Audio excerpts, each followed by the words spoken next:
बड़ी पड़ताल की, सच जानने की हमारी कोशिश। हम बात कर रहे हैं उन्नाव नरकंकाल मामले की। सबसे पहले इस मामले में आपको दिखाते हैं पूरी कहानी क्या है, जान लीजिए।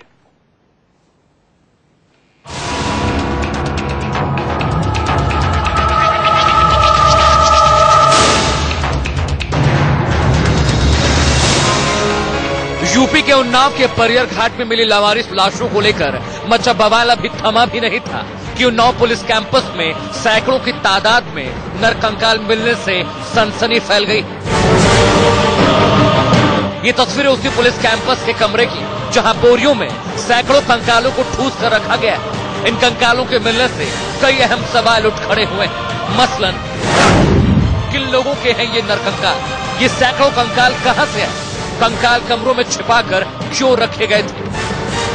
ये वो सवाल हैं जिनका जवाब उन्नाव पुलिस को देना है। लेकिन सवाल तो ये है कि आखिर ये सब किसने किया धरा है? ये सैकड़ों कंकाल यहाँ रखे किस? इन्हें यहाँ किस मकसद से लाया गया? पुलिस को इन कंकालों का पता क्यों नहीं चला? उन्नाव पुलिस का दावा है कि उनके पास इन कंकालों का पूरा रिकॉर्ड है और इसलिए कंकाल विसरा कक्ष में रखे गए थे। प्रदेश में कई ऐसी जगह हैं जहां पे पुलिस लाइन अथवा पुलिस लाइन से सटे हुए जगहों पे, जिसको हम पोस्टमार्टम हाउस कहते हैं, चीरघर भी कहते हैं कहीं पे, वो व्यवस्थित हैं, आज भी हैं। तो वर्ष 2008 के पहले उन्नाव का जो पोस्टमार्टम हुआ करता था वो संभवतः इस कमरे में, इससे लगे हुए भवन में हुआ करता था। ये एसपी उन्नाव ने बताया है अपने अभिलेखों के मुताबिक। सवाल ये भी है कि अगर ये कंकाल पुलिस ने ही रखे थे तो किसके हुक्म और किन कानूनों के तहत? जैसे मैंने पहले भी कहा कि कहीं ना कहीं पुलिस पे उंगली उठ रही है। पुलिस हमारे समाज में रक्षक का रोल करते हैं और ऐसे में नरकंकाल मिलना पुलिस लाइंस में से कहीं ना कहीं उनको गलत दिखाता है। इसलिए बहुत जरूरी है कि जांच हो और जो भी दोषी है वो व्यक्ति पकड़ा जाए। पुलिस लाइन के अंदर नरकंकाल मिलना अपने आप में सवाल बनता है और हमारे उन आरोपों की पुष्टि होती है कि उत्तर प्रदेश में जंगल राज है। कंकालों के मिलने से इलाके के लोग सकते में। हालांकि यूपी में कंकालों के मिलने का ये पहला मामला नहीं। इससे पहले भी जनवरी 2007 में यूपी के एटा में बंद पड़े पोस्टमार्टम हाउस के मलबे से कई नरकंकाल मिले थे। इसके बाद मई 2009 में अलीगढ़ के जिला मुर्दाघर के सामने भी एक तालाब से 100 मानव कंकाल बरामद किए गए थे। अब सवाल ये है कि क्या फॉरेंसिक साइंस की मदद से इन कंकालों के रहस्यों को खोला जा सकता है? फॉरेंसिक जांच में पता चल सकता है कि कंकाल महिला है या पुरुष का। फॉरेंसिक जांच में पता चल सकता है कि मौत की वजह क्या थी। फॉरेंसिक जांच ये बता सकती है कि मरने वाले की उम्र क्या थी।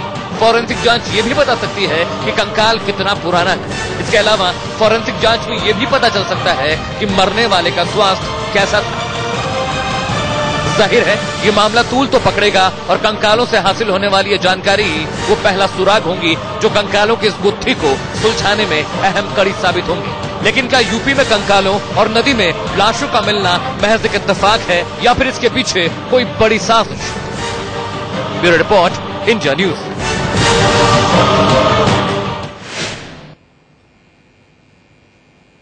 चले इस पर हम बात करेंगे। आप देख सकते हैं स्टूडियो में हमारे साथ retired IPS officer Gautam Kaul साहब आ चुके हैं। हमारे साथ फॉरेंसिक एक्सपर्ट के तौर पर एलजी गुप्ता जी यहां पे मौजूद हैं और साथ ही हमारे साथ बुक्कल नवाब साहब भी जुड़े हुए हैं समाजवादी पार्टी से। बुक्कल नवाब साहब से भी हम बात करेंगे और विपिन चौबे हमारे साथ हैं उन्नाव से।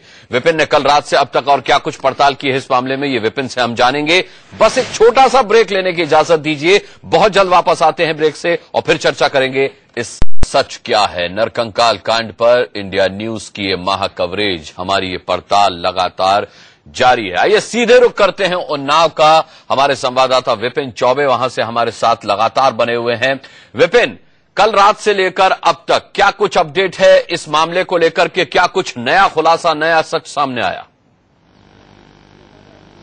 देखिए, कल रात से लेकर अभी तक की जो अगर अपडेट की बात करें तो इतना जरूर है कि डीएम, एसपी, इसके अलावा डीआईजी जोन लखनऊ आर के चतुर्वेदी ने इंस्पेक्शन किया है। इंस्पेक्शन करने के बाद इस पूरे एरिया को कॉर्डन ऑफ किया गया है। आम लोगों के लिए इस प्रीमाइसेस को बंद किया गया है। इसके अलावा इन्वेस्टिगेशन के लिए कमेटी भी बनाई गई है और मुमकिन है, जो मेरी सुबह अधिकारियों से बात हुई है, कि तकरीबन 11 बजे तमाम अधिकारी यहां पर मौजूद रहेंगे और उनकी मौजूदगी में इस कमरे को दोबारा खोला जाएगा और जो पुराना रिकॉर्ड यहां पर मौजूद है उससे जो यहां पर स्केलेटन्स है और जितने विसरा जार में रखे हुए हैं उन सभी का मिलान किया जाएगा और ये जानने की कोशिश की जाएगी कि आखिर किन परिस्थितियों में ये तमाम चीजें, चाहे वो मानव हड्डियां हो, कंकाल हो या फिर जो जार में विसरा मौजूद है, वो किस परिस्थितियों में यहां पर रह गया है। आपको याद होगा अनुराग की 2010 और 2007 से लेकर 2010 के बीच एटा, अलीगढ़ और कई ऐसे शहर थे जहां पर इस तरह से मानव अंग और मानव हड्डियां के बरामद होने का मामला आया था। उसके बाद से सरकार ने नियमावली बनाई थी कि इस तरह से कहीं भी मानव अंग और कंकाल अगर है, चाहे वो पोस्टमार्टम हाउस में हो या फिर कहीं भी ऐसी जगह पर,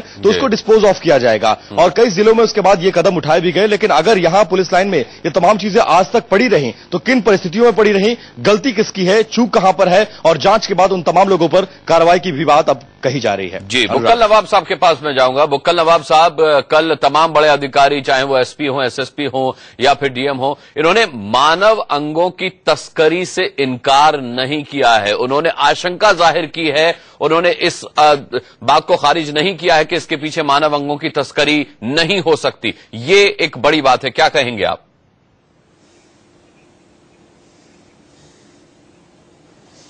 देखिए अनुराग जी, आपको जो भी कहना है वो कहिए। हम लोग जो है हम जांच करा रहे हैं। हमारे आईजी कानून व्यवस्था ने जो है कानून व्यवस्था ने जो है ऑर्डर किया यहां से, एडीजी कानून व्यवस्था ने, और उसके ऊपर एसएसपी कानपुर ने जो है रिपोर्ट आख्या दे दी, तुरंत तत्काल आख्या दी। और उस आख्या पे डीएम ने एक कमेटी बना दी और कमेटी जो बनाई उसमें सिटी मजिस्ट्रेट जो है, अरे ये जांच सभी नहीं, कानूनी और आपके जो है वहां के डॉक्टर, कानूनी पेचीदगियों में तो फंस के रह जाती है। बुक्कल नवाब साहब, मैं भी जानता हूं, आप भी जानते हैं, गंगा में जो लाशें मिली थी, एक उसकी जांच आप करा रहे हैं, किसकी जांच कराने का दावा आप कर रहे हैं। खैर, बुक्कल नवाब साहब यहीं से शुरू करेंगे, आपकी बात से मैं उठाऊंगा, लेकिन एक छोटा सा ब्रेक हम यहां पर ले रहे हैं। इस पड़ताल पर, इस खुलासे पर, इस महाकवरेज पर हम बने हुए हैं लगातार। एक छोटे से ब्रेक के बाद लौटते हैं। 100 नरकंकालों का सच क्या है, लगातार हम 24 घंटे से ये मालूमात करने की कोशिश कर रहे हैं। गौतम कौल साहब के पास में जाऊंगा। गौतम कौल साहब, ये बताइए कि अभी अभी बुक्कल नवाब साहब ने कहा कि जांच कमेटी बना दी गई है और ये देखा जाएगा कि किन परिस्थितियों में ये नरकंकाल वहां पर पड़े हुए हैं। किसी भी परिस्थिति में मैं आपसे पूछना चाहूंगा, 35 साल से पुलिस की नाक के नीचे बंद एक कमरे में क्या इतने नरकंकाल हो सकते हैं? नहीं, ये मुमकिन नहीं है।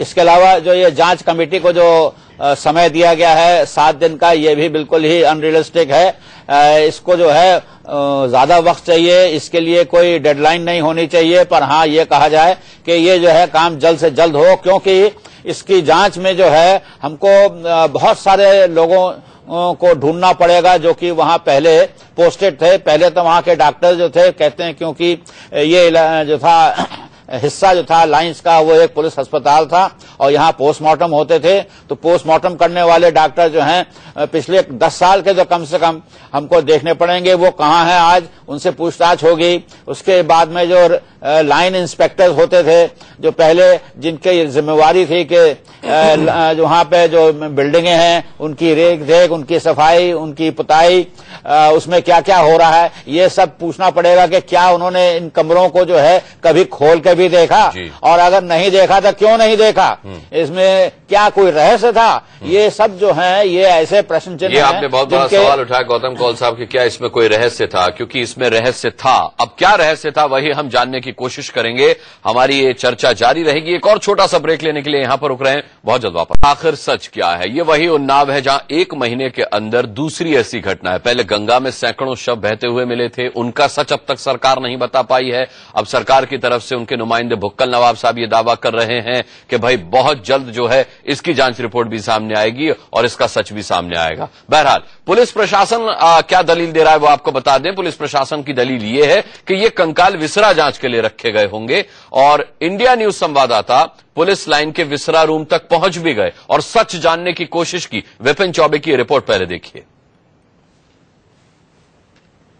उत्तर प्रदेश की राजधानी लखनऊ से 40 किलोमीटर दूर उन्नाव जिले में जो पुलिस लाइन है उसके पुलिस चिकित्सालय के कमरे की तस्वीरें दिखा रहे हैं। इस कमरे में साफ तौर से आप देख सकते हैं बाहर एक छोटा सा बोर्ड लगा हुआ है जिस पर लिखा गया है विसरा कक्ष। दरअसल जब किसी व्यक्ति की मौत होती है और उसके मौत पर संदेह जताया जाता है तो उसका पोस्टमार्टम किया जाता है। उस दौरान अगर मौत का कारण स्पष्ट नहीं होता है तो विसरा सुरक्षित रखा जाता है। विसरा वो होता है जो पेट के अंदरूनी अंग होते हैं जिसमें मानव जो खाता पीता है, अंत में जो खाता पीता जो उसके अवशेष रहते हैं वो रहते हैं, उनको एक जार में बंद करके विसरा प्रिजर्व यानी सुरक्षित रखा जाता है। ये कई हर केस में नहीं होता है। जिस व्यक्ति की मौत संदेह के दायरे में होती है, जिस पर मांग हो सकती है, जिसकी जांच चल रही होती है, ऐसे मामलों में विसरा सुरक्षित रखा जाता है। और साफ तौर से इस कमरे के कोने में बहुत सारे छोटे छोटे आपको जार नजर आ रहे होंगे। इन तमाम जारों में उन लोगों की जिसकी मौत हुई थी, जिसके मौत का कारण स्पष्ट नहीं था, उनके विसरा सुरक्षित रखे गए हैं। लेकिन उसके दूसरी तरफ जो आपको बोरे दिख रहे हैं, इन तमाम बोरों में मानव के कंकाल को रखा गया है और कुछ कंकालों से जो मानव की खोपड़ियां हैं वो बाहर निकल आई हैं और साफ तौर से उसकी तस्वीरें भी आप देख सकते हैं। हालांकि पुलिस ये दलील देती है कि इस पूरे मामले में यहां पर पहले 1979 से पहले पोस्टमार्टम हाउस हुआ करता था। बहुत सारे लोगों का पोस्टमार्टम होता है लेकिन पोस्टमार्टम मानव शरीर का होता है, ना कि कंकालों का होता है। और जो कंकाल अगर बच भी जाता है, जो कंकाल बरामद भी होता है, तो कोर्ट की रूलिंग के मुताबिक इनका अंतिम संस्कार या इनको डिस्पोज ऑफ करना ही करना होता है। तकरीबन 1 महीने के अंदर यह दूसरी घटना है। इससे पहले उन्नाव के परियर घाट जहां से गंगा गुजरती है वहां पर 100 मानव लाशें बरामद हुई थी। इन हड्डियों, इन मानव कंकालों के बारे में पुलिस के पास कोई फौरी जवाब नहीं है।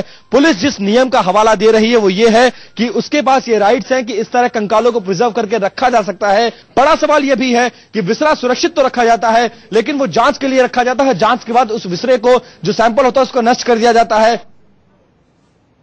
न सैंपल नष्ट किए गए, न नर कंकाल जो थे उनका अंतिम संस्कार किया गया। एलजी गुप्ता साहब मेरे साथ यहां पर मौजूद हैं स्टूडियो में, फॉरेंसिक एक्सपर्ट। गुप्ता जी, मैं आपसे जानना चाहूंगा ये पूरी कहानी देखने के बाद वो क्या सवाल है जो आपके मन में आता है? मैं अगर इसमें बहुत ही डीप थॉट के साथ बात करूं तो इसमें बहुत से एंगल सामने नजर आ रहे हैं। डेड बॉडी या कंकाल को पोस्टमार्टम करना होता है और फिर उसको डिस्पोज ऑफ करना होता है, उसका फाइनल राइट क्रीमेशन करना होता है। और वो यूपी पुलिस एक्ट के तहत और एक दूसरा क्रिमिनल प्रोसीजर कोड की 174 सेक्शन होती है, उसके अकॉर्डिंगली किया जाता है। यहां इस केस में मैं देख रहा हूं कि विसरा कक्ष लिखा हुआ है दरवाजे पे और पीछे सील्ड पोजीशन के अंदर विसरा के जार रखे हुए हैं।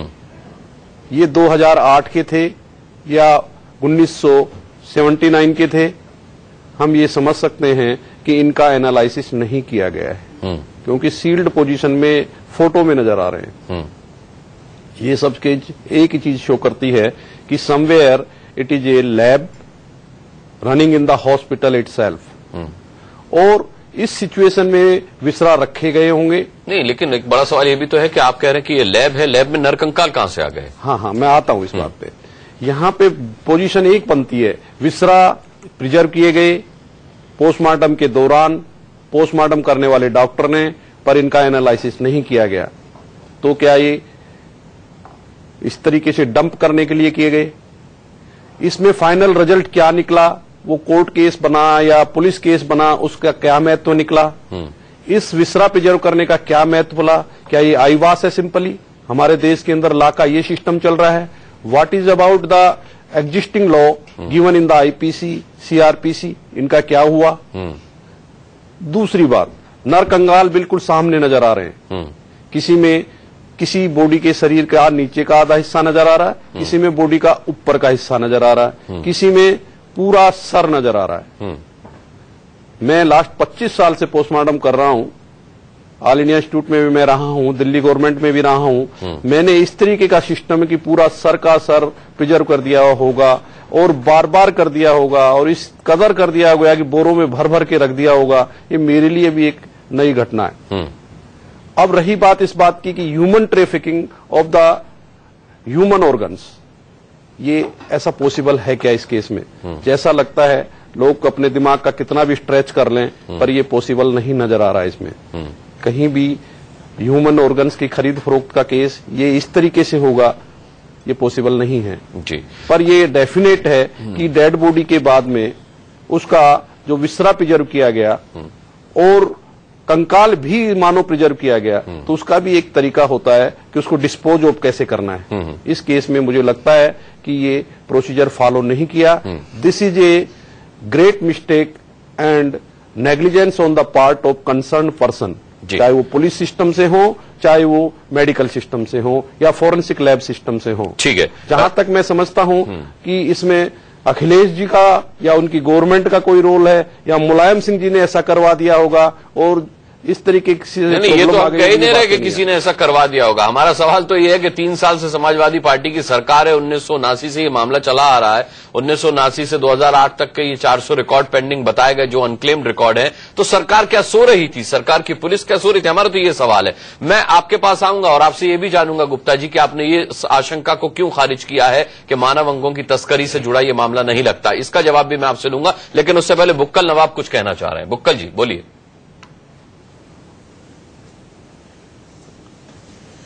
देखिए, ऐसा है, हम ये डिबेट कल से चल रही है, हमारे अभी तक यही समझ में नहीं आ रहा है कि आप इसमें संदेश क्या देना चाहते हैं। ये आप बता रहे हैं कि ये हॉस्पिटल है, बहुत बड़ा हॉस्पिटल है, ये सिर्फ 2 कमरों का हॉस्पिटल है। एक है 9 बाई 11 का कमरा है जिसमें डॉक्टर बैठते हैं और एक जो है 12 बाई 30 का कमरा है जिसमें मरीज बैठते हैं। बहुत छोटा सा हॉस्पिटल है। अरे तो इसमें नरकंकाल कहां से आके बैठ गए? डॉक्टर बैठते, मरीज बैठते, 2 कमरे आपने बताया। बुक्कल नवाब साहब, बड़ा दुर्भाग्य है। कमरे कितने बाई कितने के ये आज आपको पता चला? 3 साल से आपकी सरकार है, आपको यही नहीं पता था कि यहाँ कोई कमरा भी और उसमें नरकंकाल है? नहीं, नहीं, एक मिनट, करोड़ जनता देख रही है। विपिन जी ने भी खुद कहा इस बात को कहा कि ये जो है पुलिस लाइन के अंदर है, आप उनका फिर से चला दीजिए। उन्हीं ने कहा कि ये कह रहे अंदर है और फिर कहते हैं विपिन जी ने अभी कहा कि ये पुलिस लाइन के बाहर है मिला हुआ, और हम कहते हैं कि पुलिस लाइन से ये बाहर है। और ये जो है ये पहले से कक्ष बना हुआ था, 2008 का था। हमारे एडीजी कानून व्यवस्था ने इसकी आराम से एसएसपी ने जो है उसकी जांच कर ली। डीएम साहब ने जो है कमेटी गठित कर दी। आज ये है कि गलती हो गई, ये रखे हुए थे कंकाल, उसको नहीं देखा गया। इतनी गलती हमारी है, हम इसको मान रहे हैं, लेकिन इससे इस डिबेट से आप संदेश क्या देना चाहते हैं ये तो आपको बता दीजिए। अरे कमाल कर रहे हैं आप, कमाल कर रहे हैं आप। 2 कमरों का हॉस्पिटल, इसमें तीसरा कमरा जो है ये तो और भी बड़ा दुर्भाग्य बुक्कल जी कि आपको यही नहीं पता चला कि 24 घंटे से इस खबर को दिखाने के पीछे संदेश क्या दिया गया। कमाल है बुक्कल साहब, आपके अनुभव का मैं कायल हूं, राजनीति में भी और आपके जो पर्सनल अनुभव रहे समाज सेवा में भी उसका मैं कायल हूं। लेकिन मुझे आज बड़ा अफसोस हुआ कि आपको संदेश ही नहीं दिख रहा इस खबर में। के अंदर हमने जांच बिठा दी।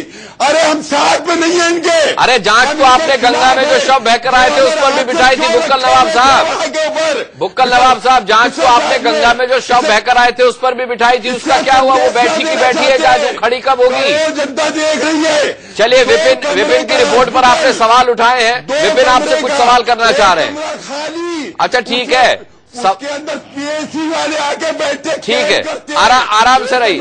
पानी वानी पी लीजिए, वहां रखा हो। ठीक है बुक्कल साहब, पानी वानी पीजिए। विपिन, हॉस्पिटल नहीं है। हाँ नहीं, पानी हम नहीं पिएंगे। हम पानी पिलाते, हम पानी भरते, हम पानी पीते नहीं है। तो वही बता रहे हैं कि 2 कमरे का वो जनता पी रही है आपका पानी। हाँ, वो नरकंकाल आज तक पानी पी रहे उस कक्ष में। डिस्ट्रिक्ट हॉस्पिटल हो गया, जिनका अंतिम संस्कार हो जाना चाहिए था बुक्कल नवाब साहब, वो अब तक पानी पी रहे वहां बेचारे। कर रहे हैं पानी आप पिलाते, आपने सही कहा। हाँ ठीक है। विपिन आपकी रिपोर्ट पर सवाल उठा रहे बुक्कल नवाब साहब। मिलान करा रहे। अनुराग, मैं स्पष्ट कर दूं, जो बुक्कल नवाब साहब कह रहे हैं कि ये पुलिस लाइन का परिसर नहीं है। मैं अपने कैमरामैन से अरे सुनिए तो सही बुक्कल नवाब साहब सुनिए विपिन क्या कह रहे हैं, इसको भी दिखाए। अब सुनिए आपने सवाल उठाए थे विपिन की रिपोर्ट पर। नवाब साहब 2 मिनट शांत रहिएगा, मैं आपके कुछ क्वेरीज जो है उसको क्लियर कर दूं। देखिए, सबसे बड़ी बात यह है कि ये पुलिस लाइन के अंदर का परिसर है और ये पुलिस चिकित्सालय आज के 30 साल पहले भी हुआ करता था और आज भी है, जिस 2 कमरों की बात कर रहे हैं, इस पूरी बिल्डिंग को देख करके आपको लगता है कि इस पूरी बिल्डिंग में महज 2 ही कमरे होंगे? ये बहुत बड़ा पुलिस चिकित्सालय है और आज भी यहां पर जो पुलिसकर्मी पुलिस लाइन में तैनात होती हैं, उनकी चिकित्सा जो मिलती है या उनको मेडिकल जो फैसिलिटी मिलती है वो इसी बिल्डिंग से मिलती है। तकरीबन 5000 या 10,000 स्क्वायर फीट में ये पूरी बिल्डिंग है और इसमें महज 2 कमरे नहीं है। इस बात को स्पष्ट कर लीजिए, जो आपने मुगालता पाला हुआ वो दूर कर लीजिए। दूसरी बड़ी बात यह है, कल भी यहां पर पुलिस चिकित्सालय था, आज भी यहां पर पुलिस चिकित्सालय है। दूसरी बड़ी बात यह है, आप ये कह रहे हैं कि संदेश क्या देना चाहते हैं? दरअसल हम बताना चाहते हैं कि चाहे वो सुप्रीम कोर्ट की रूलिंग हो, हम कहते हैं अवशेष अगर पड़े भी हैं, विसरा सुरक्षित भी आपने इस लिहाज से भी रखा है, तो मानव अंगों और खासकर मानव के कंकालों के साथ इतनी बेतरकीब तरीके से रखने और उनको असम्मान देने का अधिकार आपको भी नहीं है। कम से कम उन्हें जीते जी आप सम्मान नहीं दे सकते, मरने के बाद तो उन्हें सम्मान दे दीजिए, उनका प्रॉपर डिस्पोज ऑफ कर दीजिए। 30 साल से ये कंकाल यहां सड़ क्यों रहे हैं? इस बात का जवाब क्या है आपके पास? उसी की तो जांच करा रहे हैं। आज तक कहां थे? अब कमेटी क्यों बनी? इससे पहले आप कहां थे? इससे पहले आप कहां थे? 2 कमरे के नहीं, हमारा जवाब सुन लिए।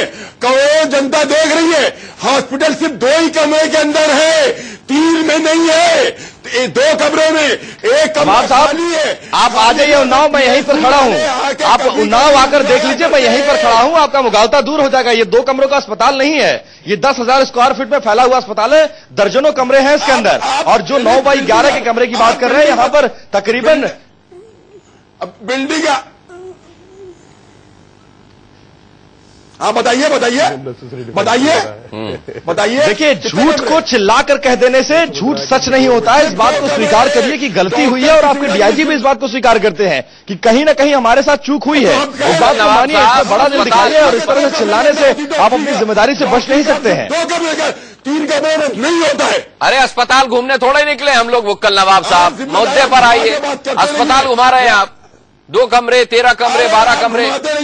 देखिए, करोड़ों जनता देख रही है। आखिर आप 2 कमरे कह के साबित क्या करना चाहते हैं? अरे साहब, ये उत्तर प्रदेश है, जहां हमने माना चलिए 2 कमरों का अस्पताल है, एक रूम छिपाकर रखे हुए हैं। मैं विपिन पूछ लेता हूं आपका सवाल। बुक्कल नवाब साहब, मैंने मान लिया आपकी बात, उम्र का लिहाज करते हुए मैंने आपकी बात मान। अरे रुक तो जाइए, दिखा देंगे। अच्छा पहुंचिए। आप कहां साहब? आप महीने भर से पहले कहां जाएंगे आप? सुनिए बुक्कल नवाब साहब, आपकी उम्र का लिहाज करते हुए मैं विपिन की बात को दरकिनार करके आपकी बात मान लेता हूं कि 2 कमरों का अस्पताल है। अरे सुनिए तो सही अब। मरीज बैठते। अरे भाई, मैं मान लिया ना, मैंने मान लिया। एक में मरीज बैठते हैं, अरे एक में मरीज बैठते हैं, एक में डॉक्टर बैठते हैं। देखिए जनता को। तो क्या मरीज डॉक्टर के इंतजार में नरकंकाल बन गए? तो क्या मरीज डॉक्टर के इंतजार में नरकंकाल बन गए? बुक्कल नवाब साहब, एक कमरे में डॉक्टर बैठते, एक में मरीज, तो क्या मरीज डॉक्टर के इंतजार में, इलाज के इंतजार में नरकंकाल बन गए? मैंने मान लिया 2 कमरों का अस्पताल था। हम उसी को जांच कराए।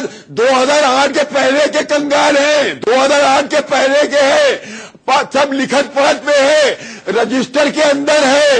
उसकी 11 बजे मिलान कराई जाएगी, मिलान होगी एक एक कंगाल की, और जो गलत पाया जाएगा उसके खिलाफ कार्रवाई की जाएगी, चाहे पुलिस का अधिकारी हो, चाहे वो डॉक्टर हो। चले ठीक है, खिलाफ कार्रवाई की जाएगी, यही तो बार बार कह रहे हैं। ठीक है बुक्कल नवाब साहब, लौटते हैं, एक ब्रेक लेना पड़ेगा, आप भी पानी वानी पी लीजिए। एक ब्रेक के बाद इसी चर्चा में वापस लौटते हैं, बहुत जल्द वापस। फॉरेंसिक एक्सपर्ट के तौर पर आप हैं, बुक्कल नवाब साहब को आप बड़ी देर से सुन रहे हैं। 2 कमरों का अस्पताल बुक्कल नवाब साहब बता रहे हैं, कह रहे कि एक में डॉक्टर बैठते थे, एक में मरीज बैठते थे। एक सवाल मैंने उनसे पूछा कि क्या वो मरीज जो थे वो डॉक्टर के इंतजार में नरकंकाल बन गए? एक सवाल मैं आपसे ये पूछता हूं कि क्या डॉक्टर अपनी टेबल पर पोस्टमार्टम किया करते थे? बुक्कल नवाब साहब क्यों इतनी हास्यास्पद बात कर रहे हैं, मुझे समझ में नहीं आ रहा। मैं बुक्कल नवाब साहब को बड़े सीरियसली सुन रहा हूं। मुझे लग रहा है कि अननेसेसरी डिफेंसिव हो रहे हैं अपने गवर्नमेंट के प्रति। इनको अभी तक यही पता नहीं, हो सकता है 1979 पहले, उससे पहले के नरकंकाल हों, इनको ये पता नहीं उसके बाद के हों, इनको ये पता नहीं कि 2008 के बाद के हों या पहले के हों, इनको ये पता नहीं कि क्यों डिफेंसिव हो रहे हैं, ये भी नहीं पता इन लोगों को। तो आपको भी पता है, आपको भी पता है, वो जांच का विषय है। आज की तारीख में ये जो आज की तारीख में जो आप कह रहे हैं बुक्कल नवाब साहब कि ये जांच का मुद्दा है, तो मेरे ख्याल से कोई भी किसी भी इतने बड़े नेता को प्री मैच्योर किसी भी तरीके की कोई बात नहीं करनी चाहिए। मैं जहां तक कहता हूं ऑर्गन ट्रैफिकिंग की बात, मैं इस बात को नहीं मानता हूं, क्योंकि वहां कोई भी मेडिकल और पैरामेडिकल स्टाफ इन्वॉल्व होगा तो बहुत तरीके से डेड बॉडी काटी जाएगी, बिल्कुल जहां से काटना होगा वहीं से काटे जाएंगे। मैं इस केस में लेकिन डेड बॉडी तो है ही नहीं ना। मैं जो वो नरकंकाल मैं बुक्कल नवाब साहब का जवाब देना चाहूंगा। आपने कहा कि यहाँ दो कमरे का हॉस्पिटल है, एक कमरे में डॉक्टर बैठते हैं, एक में पेशेंट बैठते हैं, तो 2 कमरे तो यही खत्म हो गए। अब ये तीसरा कमरा कहां से आ गया? और तीसरे कमरे में जहां तक हम देख रहे हैं वहां कोई पोस्टमार्टम करने की टेबल नहीं है। विदाउट टेबल लेटा है क्या डॉक्टर अपनी टेबल पे लेटा के उसका पोस्टमार्टम करता था? कहीं तो कुछ नजर आए, कुछ औजार नजर आए जिनका पोस्टमार्टम होता था जिनके थ्रू। ये तो हो नहीं सकता कि औजार तो उठाकर दूसरी जगह शिफ्ट कर दिए गए, टेबल तो उठा के दूसरी जगह शिफ्ट कर दी गई और पोस्टमार्टम का ये सारा सामान यहीं छोड़ दिया गया। नरकंकाल भी यहीं छोड़ अब दूसरी चीज है, बुक्कल नवाब साहब को बताना चाहूंगा मैं, क्योंकि हमारा प्रोसीजर सही होना चाहिए। ये सिर्फ आईवास नहीं होना चाहिए कि जी पोस्टमार्टम करा लिया, डेड बॉडी मिली, कोई बात नहीं, उठा के विसरा प्रिजर्व किए डॉक्टर ने, उठा के डंप कर दो। आज की तारीख में सील्ड डिब्बे नजर आ रहे हैं, सील शीशे के जार नजर आ रहे हैं, प्लास्टिक के जार भी हो सकते हैं। वो ऐसी सिचुएशन में वो पैक क्यों किए थे डॉक्टर ने, और वो पुलिस प्रशासन ने वहां रखे क्यों थे? यानी और विसरा की जांच ही नहीं की गई। ये एक बहुत बड़ा सवाल है। चलिए मेरे को गुप्ता जी यहाँ पर एक छोटा सा ब्रेक लेना पड़ेगा, लेकिन ब्रेक के फौरन बाद हम लौटेंगे। बुक्कल नवाब साहब इस पर कुछ कहना चाह रहे हैं, बुक्कल नवाब साहब का रुख करेंगे एक छोटे से ब्रेक के बाद। लगातार हम इस बड़ी कवरेज पर बने हुए हैं, आप सरकार का भी जवाब सुन रहे हैं, सरकार का भी पक्ष बुक्कल नवाब रख रहे हैं, जो कि थोड़ा हास्यास्पद भी लग रहा है, जो कि सच्चाई से काफी दूर लग रहा है, जो कि ध्यान भटकाने वाला लग रहा है। विपिन चौबे के भी हम पास गए, उनकी भी हमने सच्चाई देखी। विपिन चौबे बता रहे हैं कि वो अस्पताल केवल 2 कमरों का नहीं है, काफी बड़ा अस्पताल है। आप साफ तौर पर देख रहे हैं कि यहां नरकंकाल बिखरे पड़े हैं। हम लगातार इस कवरेज पर बने रहेंगे। ये सवाल हम जब तक इसका जवाब मिल नहीं जाता तब तक हम ये सवाल उठाते रहेंगे। फिलहाल के लिए हम सभी का बहुत बहुत शुक्रिया करना चाहेंगे इस पेशकश में जुड़ने के लिए। एक छोटा सा हम ब्रेक ले रहे हैं, बहुत ज्यादा